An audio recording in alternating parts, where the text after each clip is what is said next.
आप सभी को जय मसीह की। तो प्रभु आप सभी की मन की आंखें खोले। आज हम जानेंगे कि व्यभिचार और ठोकर लगने और ठोकर का कारण बनने का सही मतलब क्या है। आप इस वीडियो को पूरा देखिएगा, जब भी आपको समझ में आएगा। परमेश्वर का वचन हर एक व्यक्ति के लिए एक सा है जो कभी नहीं बदल सकता। जैसा कि लिखा है मत्ती 24:35 में कि आकाश और पृथ्वी टल जाएंगे परंतु मेरी बातें कभी ना टलेंगी। तो अब हम पढ़ेंगे मरकुस 9:42 में। पर जो कोई इन छोटों में से जो मुझ पर विश्वास करते हैं किसी को ठोकर खिलाए तो उसके लिए भला यह है कि एक बड़ी चक्की का पाट उसके गले में लटकाया जाए और वह समुद्र में डाल दिया जाए।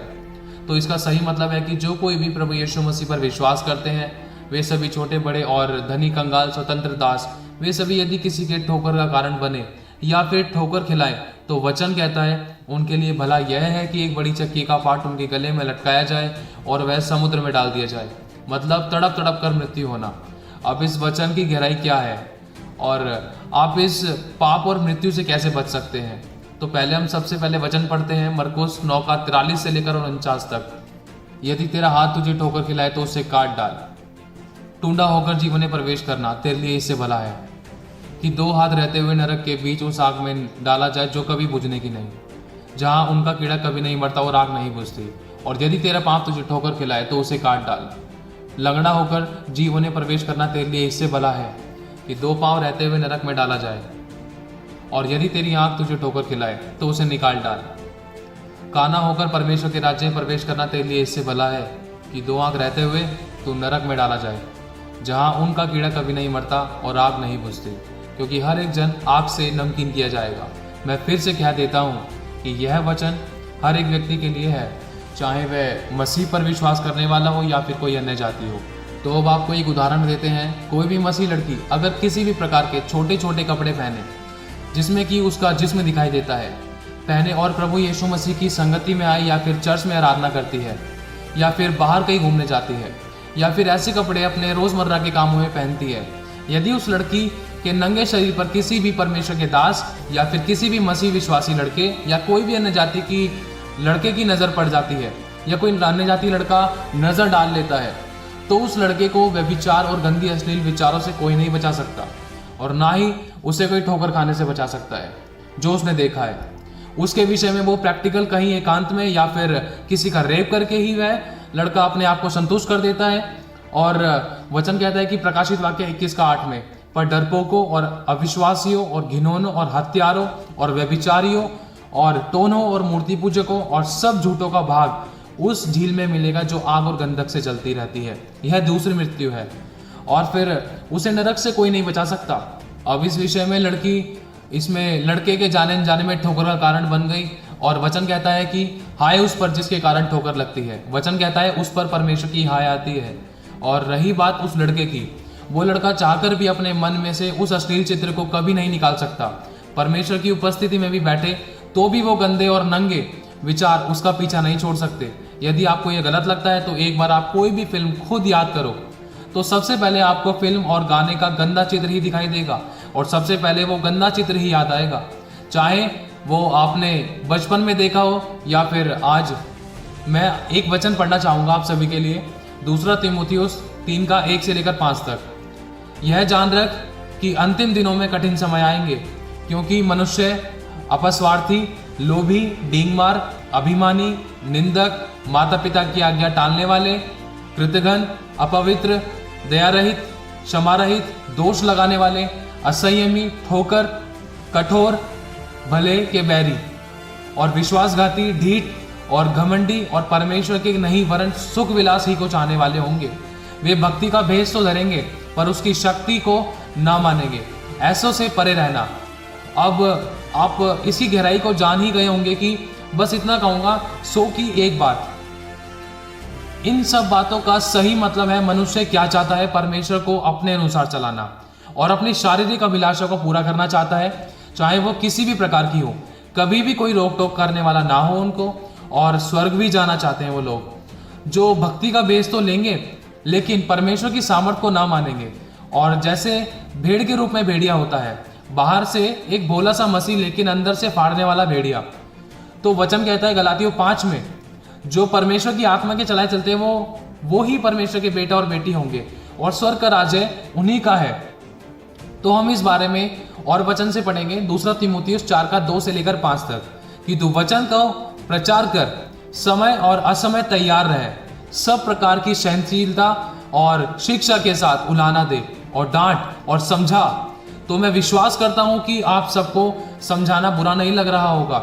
यदि लगता है तो क्या आप भी उन्हीं लोगों की तरह हैं जिन्होंने प्रभु यीशु मसीह के खरे प्रचार का विरोध किया और उसे जीते जी सूली पर लटका दिया। बस इतना कहूँगा, अपने आप को जांचो। यदि परमेश्वर का आत्मा आपसे बात कर रहा है तो आपको अपने आप को ठीक करने की ज़रूरत है।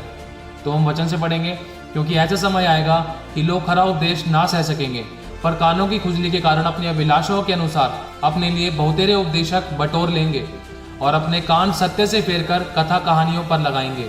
पर तू सब बातों में सावधान रह, दुख उठा और सुसमाचार प्रचार का काम कर और अपनी सेवा को पूरा कर।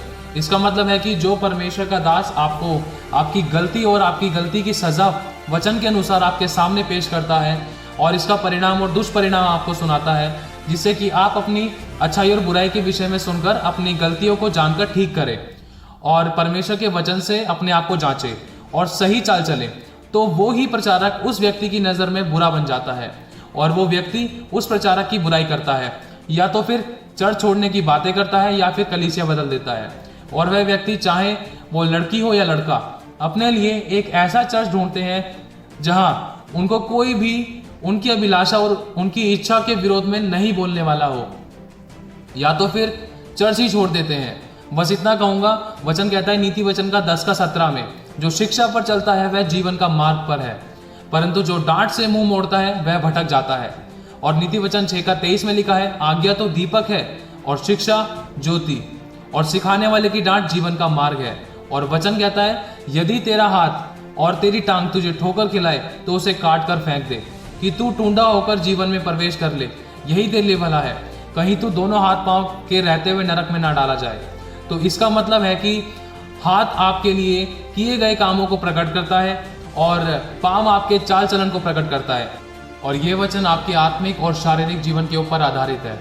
यदि आप इसी हाथ से कोई भी ऐसा पाप, चाहे वो गुप्त में हो, जैसे कि व्यभिचार या किसी की हत्या करना या कुछ ऐसा काम करना कि कोई भी देखे या अनुभव करे तो तुरंत ठोकर खा जाए, जैसा आपने फ़ोन में गलत फोटो वीडियो देखना और अश्लील काम करना और गलत गंदी फिल्म और फोटो देखकर वासना पैदा करना, और या फिर खुले में किसी के ठोकर का कारण बनना, अपने चेहरे और शरीर की फ़ोन में गलत और गंदी नंगी चित्रकारी करना या फोटो लेना, व अपने चेहरे को जीव जंतु के चेहरे के रूप में फ़ोटो खिंचवाना, और तो और ये सभी कुछ अपने सोशल मीडिया पर अपने आप को बहुत खूबसूरत दिखाकर घमंड करना और गलत और गंदी फोटो वीडियो और गलत चुटकुले अपलोड करके अन्य लोगों में वासना और पाप पैदा करना, और इसी हाथों से और अपने मुंह के शब्द से किसी पर वार करना और किसी को अपने शरीर से दुख देना, और भी बहुत से काम हैं जो हम दूसरे की ज़िंदगी में दखल अंदाज करके दूसरों का घर और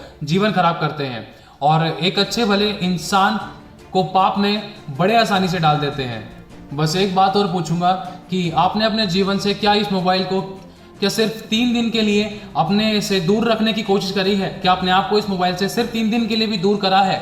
एक बार अपने आप से पूछो, कहीं आपने अपना प्रभु किसी और को तो नहीं बना लिया है जो आपको परमेश्वर के प्रेम से अलग करता है? बिल्कुल भी धोखे में मत रहना।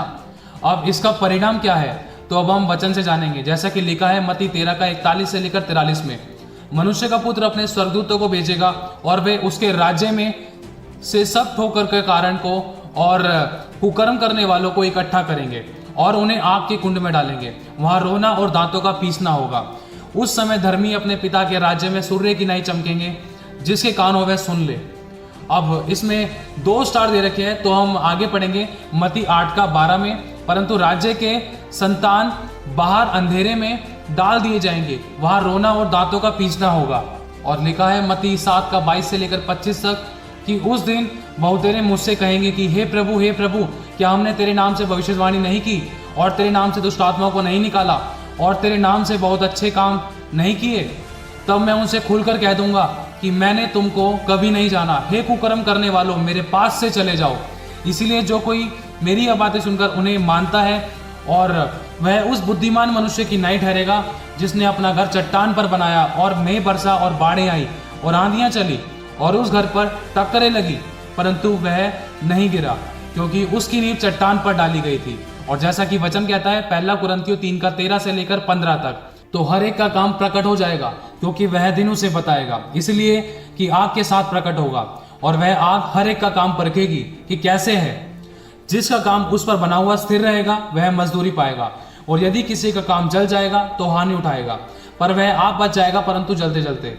और वचन कहता है दूसरा कुरिन्थियों 5:10 में, क्योंकि अवश्य है कि हम सबका हाल मसीह के न्याय आसन के सामने खुल जाए, कि हर एक व्यक्ति अपने आप अपने भले बुरे कामों का बदला और जो उसने देह के द्वारा किया हो पाए। और जैसा कि लिखा है गलातियों 5:16 में, मैं कहता हूं कि आत्मा के अनुसार चलो तो तुम शरीर की लालसा को किसी रीति से पूरा ना करोगे, क्योंकि शरीर आत्मा के विरोध में और आत्मा शरीर के विरोध में लालसा करती है, और ये एक दूसरे के विरोधी हैं, इसीलिए कि जो तुम करना चाहते हो वो ना करने पाओ। और यदि तुम आत्मा के चले चलते हो तो व्यवस्था के अधीन ना रहे। शरीर के काम तो प्रकट है, अर्थात व्यभिचार, गंदे काम, लुचपन, मूर्ति पूजा, टोना, बैर, झगड़ा, ईर्ष्या, क्रोध, विरोध, फूट, विधर्म, ढा, मतवालापन, लीला क्रीड़ा और इनके जैसे और अन्य काम हैं। और इनके विषय में मैं तुमसे पहले से कह देता हूं कि जैसा पहले कह भी चुका हूं कि ऐसे ऐसे काम करने वाले परमेश्वर के राज्य के वारिस ना होंगे।